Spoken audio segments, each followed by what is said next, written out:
नमस्कार दोस्तों, आज इस वीडियो में हम आपको पाप मोचनी एकादशी की व्रत कथा सुनाएंगे। तो श्री हरि विष्णु का पूजा कर लीजिए और हाथ में थोड़ा सा काला तिल और थोड़ा सा फूल लेकर आसन पे बैठ जाइए और कथा का अनुश्रवण कीजिए।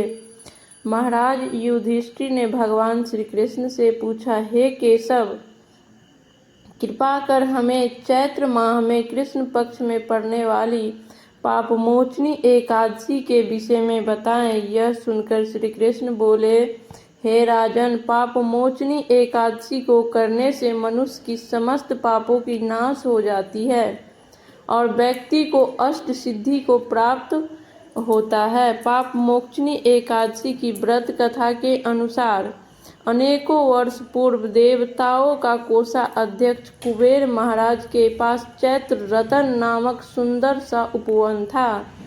उपवन में भोलेनाथ का परम भक्त मेघावत ऋषि तपस्या कर रहे थे। अनेकों अप्सरा ने उनका तपस्या भंग करने का प्रयास किया, परंतु वह निष्फल रही। इसीलिए मंजू घोष नाम के एक अप्सरा ने उनका तपस्या भंग करने का निश्चय किया। मेघावत ऋषि के आश्रम से कुछ दूर पर वह बीना बजाते हुए गायन करने लगी। मेघावत ऋषि घूमते हुए उसके पास गए और गायन करते हुए देख उनकी मोह में आकर वो भलीभूत हो गए और उनके साथ रमन करने लगे। भगवान भोलेनाथ की तपस्या को वह भूल गए। ऐसा ही रमन करते हुए बहुत समय बीत गया। एक दिन अप्सरा मंजू घोष ने देवलोक वापस जाने लगी। उस समय उसने मुनि से कहा, हे ब्राह्मण, आप मुझे मेरे लोक जाने की आज्ञा दीजिए। तब मेघावत ऋषि बोले, हे देवी, जब तक सवेरे की सांन्य काल नहीं हो जाए तब तक आप यहीं रहें।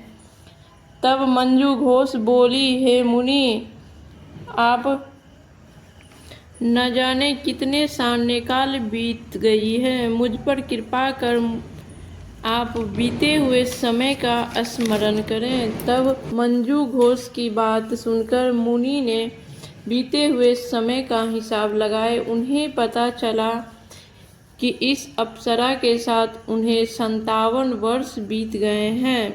मंजू घोष को अपनी तपस्या को विनाश करने वाली, भंग करने वाली मानकर मुनि ने मंजू घोष को श्राप दे दिया। फिर मुनि उनको श्राप देते हुए कहा, पापनी, तुमने मेरी कठोर तपस्या को नाश किया है। मैं तुम्हें श्राप देता हूँ कि तुम पिशाच योनि को चली जाओगी। मुनि की श्राप को सुनकर मंजू घोष विनम्रता से बोली, हे मुनिवर, मैंने आपके साथ अनेकों वर्ष व्यतीत किए हैं, मुझ पे कृपा कीजिए। तब मेघावत मुनि बोले कि क्या करूं, तुमने मेरी इतनी तपस्या को नष्ट कर दी हो। तब मुनि ने मंजू घोष को बताया, चैत्र मास के कृष्ण पक्ष में पड़ने वाली एकादशी पाप मोचनी एकादशी आती है। वह सभी पापों का नाश करती है। हे सुंदरी, इस एकादशी व्रत को करने से तुम्हारे पिशाच योनि से मुक्ति मिल जाएगी। ऐसा कहकर मेघावत मुनि अपने पिता के आश्रम चमन मुनि के पास वापस लौट आए। उन्हें देखकर चमन मुनि ने पूछा, बेटा, यह क्या अनर्थ कर दिया? तुमने तो अपने पुण्य को नाश कर दिया। तब मेघावत मुनि ने बोले, हे पिताजी, मैंने पाप कर दिया, कृपा कर कोई प्रायश्चित बताएं। तब चमन मुनि ने कहा, चैत्र मास के कृष्ण पक्ष में पड़ने वाली पाप मोचनी एकादशी का व्रत करने से तुम्हारे समस्त पापों का नाश हो जाएगा। यह सुनकर मेघावत ऋषि ने विधि पूर्वक पाप मोचनी एकादशी व्रत का अनुष्ठान किया, जिसके प्रभाव से उनके समस्त पाप नष्ट हो गए और वह उनकी तपस्या सर्व परिपूर्ण हुई।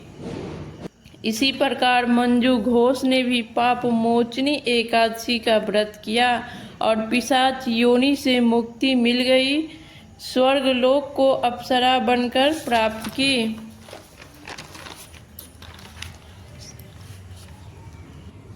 हे राजन, जो मनुष्य पाप मोचनी एकादशी का व्रत करता है उनके सभी पाप नष्ट हो जाते हैं। उन्हें 100 गौ दान करने की फल प्राप्त होती है। श्री हरि विष्णु की जय। ओम नमो भगवते वासुदेवाय। दोस्तों, आज का वीडियो यहीं पे समाप्त करते हैं। फिर उपस्थित होंगे एक नए वीडियो के साथ। तब तक के लिए नमस्कार।